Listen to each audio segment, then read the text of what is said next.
is quite different from the European circuits. The heat issue, the humidity, put a lot of strain on the car and the drivers. We always say, the car can survive in Japan, the 12-hour racer will survive anywhere in the world. The Audi pace car returns to the pit lane, and they're off. 24 hours to go, and every tenth of a second counts. The drivers hit top speed, and we have the first attack. After only a few meters, the attempt to Porscheopolis. The race enters its most exciting phase. The next crash. Seemingly out of nowhere, the GC10 from Global Cars swerves out of control and smashes its front end into the wall on the straight. The result, another Code 60 and another rush hour in the pits.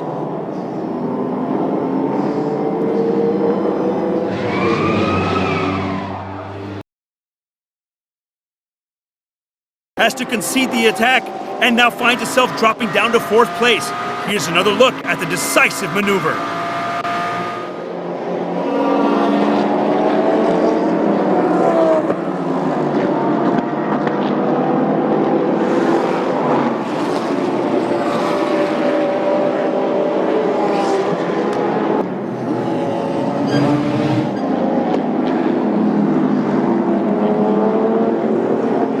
Time to say thanks.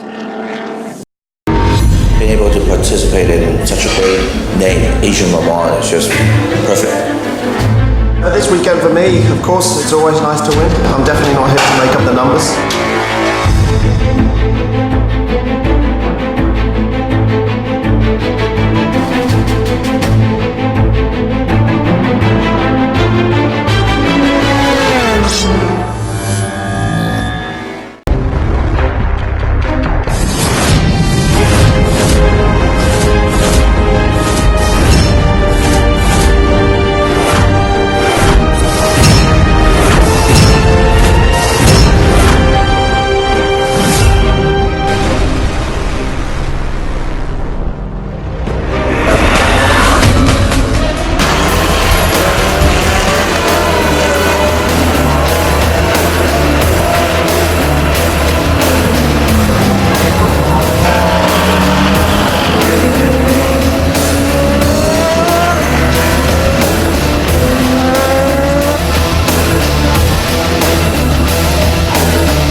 Coming into the Fuji round, it's been the 007 Aston Martin Vantage that's been leading the way, with Stefan Muka, the factory driver, and his teammate in second place, Frank Hughes.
Won't you be my, won't you be my, won't you be my Valentine? Because I adore you, I'd give anything for you.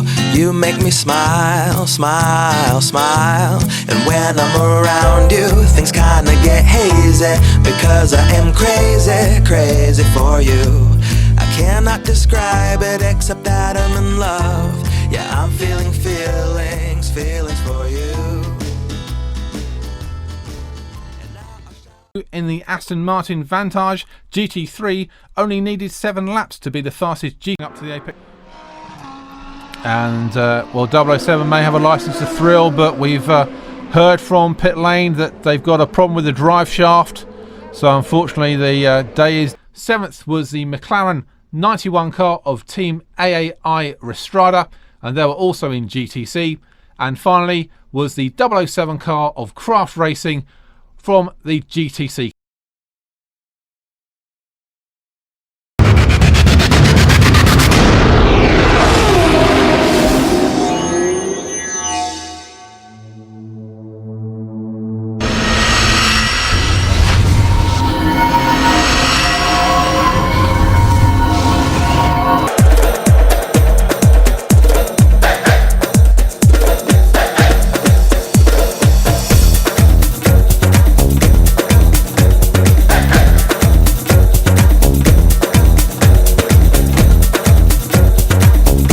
Very quickly, off the start, pole sitter Richard Lyons was jumped by both Craig Baird and Roy Aguas. It's for the front of the field.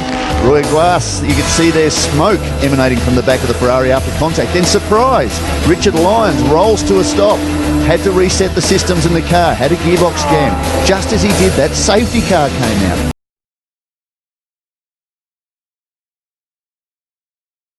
As the field is let go, a clean start this time. Running down to turn 1. Lou, of course, the winner of round 1 and round 2 in Korea, looks to the inside. About Tanart Sathan Thirikral. That looks like it's turn number 16. He's come off the circuit there. He wouldn't be the first one this one. Thank you. That's victory here at Autopolis for round number 4 of the 2014 GT Asia Series. In the land of the rising sun, motor racing is king. Fuji Speedway, at the foot of Mount Fuji, just one of its iconic racing facilities. Young Chinese finished second behind Frank Yu, who takes the win for Aston Martin. To the action from round 8. Once again, very hot indeed here. Porsche will lead them away. Anthony Liu will chase him down with the lights blazing. The lights go to green. They spread out. Good start from the Aston Martin as well. But it's Vudukorn with the race line down towards the first corner. Challenged by Anthony Liu. Will Liu go around the outside as he usually tries to? He'll have the line for turn. Aoki got a good start as we go on board with Frank Yu. Tight through turn 2. Frank Yu in about 8th position. And up to 9th position. He's got ahead of Lee, now up to 10th. Yeah, Benta and Stefan Muka. 7th and 8th position. And Muka just behind him. Frank Yu, his teammate, watching on for Craft Bamboo. Tense moments here for all concerned, and Stefan really pushing on now. They're using the back markers, and out of 4, a little bit too wide from the number 99. Venter in trouble as they go through 5, and this is where Muka was saying that in terms of setup, he's really confident, and the Aston just glides through here. Nice move by the number 97 Craft Bamboo man to move them up to 7th place overall. Take a short break here from Sepang. We'll be right back with more action. GT Asia Round 8. Stefan Muka and Venter in the Aston Martins are catching the Porsche very quickly indeed.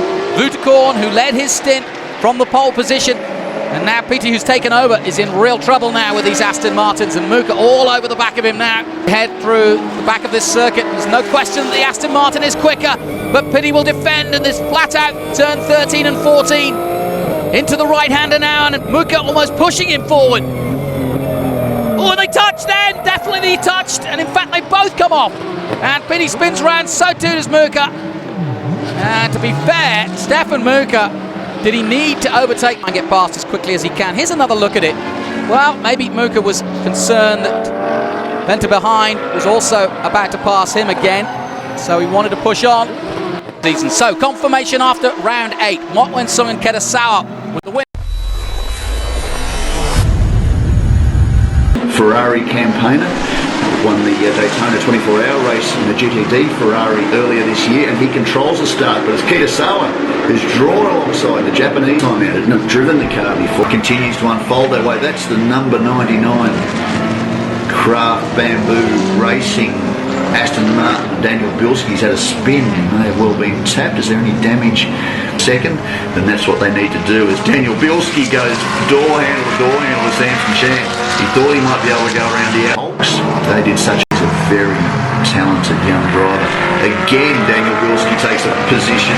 He's gone up the inside.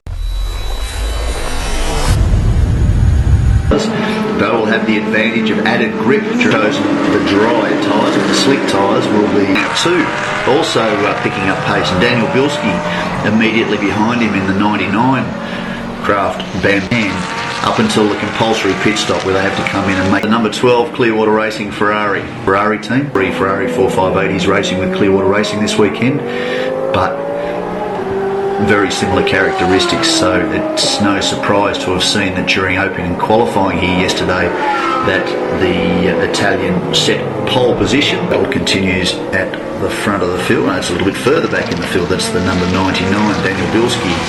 Jonathan Venter any further ground on him, so a driver of that calibre could be sitting under your rear wing applying pressure, and you're Suyogini, of course one of the LKM bosses, great supporters of the Asian races between the older specification GT3 car. The NBT to look at the rear of the number 99 Craft Bamboo Racing. Max Weiser, then Christopher Mees and Jeffrey Lee.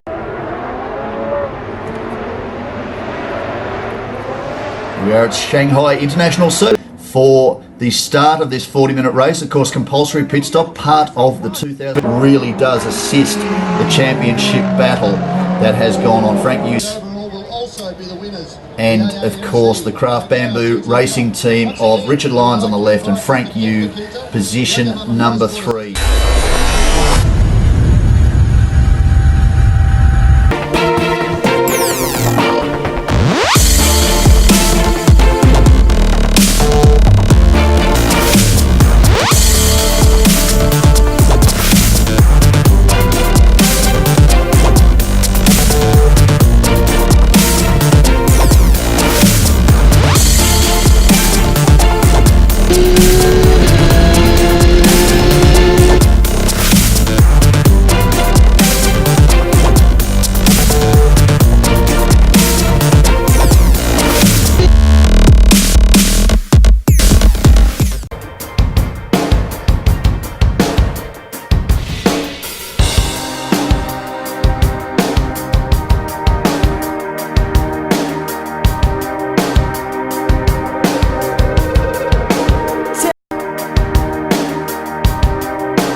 Best drivers in the world right here, right now, racing for 2015's first big Australian prize. And Matt Bell defends into Hell Corner for the first time, but he goes a little wide and Vantage tries to do the over and under. He's got a tiny bit of overlap. He's going to try and come Buffalo Gals round the outside. If he can do that into Griffin's Bend, he deserves to win this race. He's pulled alongside, he's nosed ahead, but Bell on the inside surely can hold on. The big Bentley has got to break super late. He's offline though. Can he hold on to it? This is magnificent. Top tier of a finish.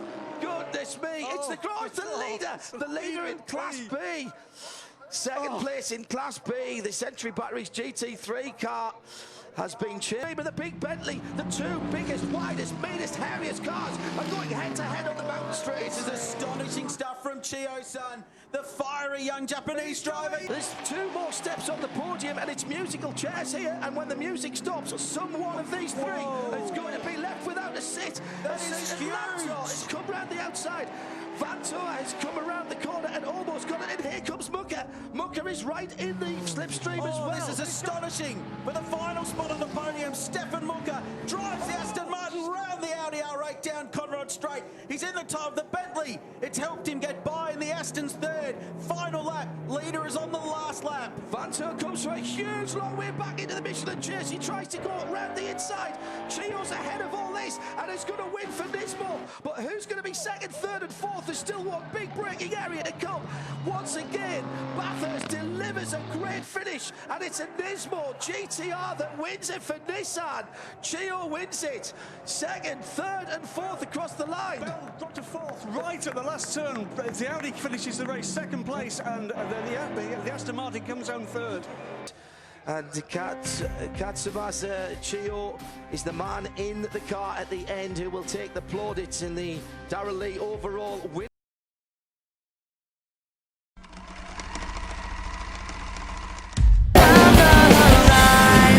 Was brighter yesterday. Shadows floating over, the stars began to fade. We said it was forever, but then it slipped away. Standing at the end of the final masquerade.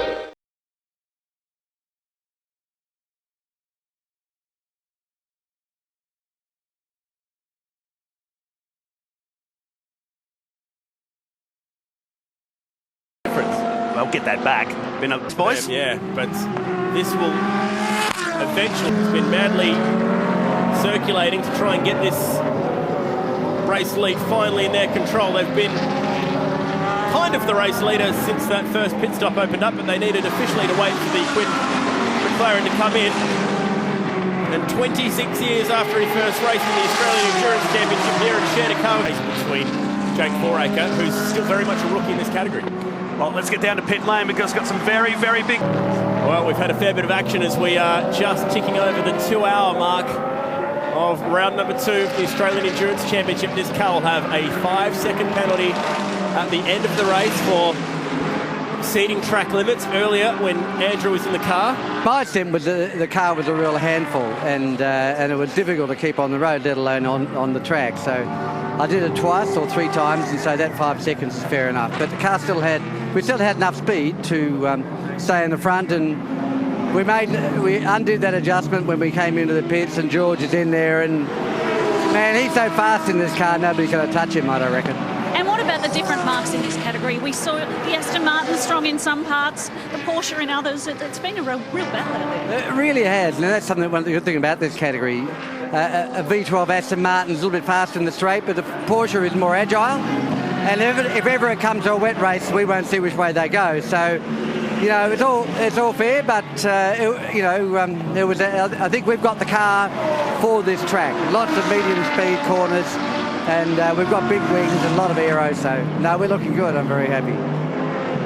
He's got a smile on his face, enjoying a weekend at the track with his son, and they're leading it as well. A special moment for the Medici family, and it'll be a popular win in the paddock too, because let's face it, everyone loves George.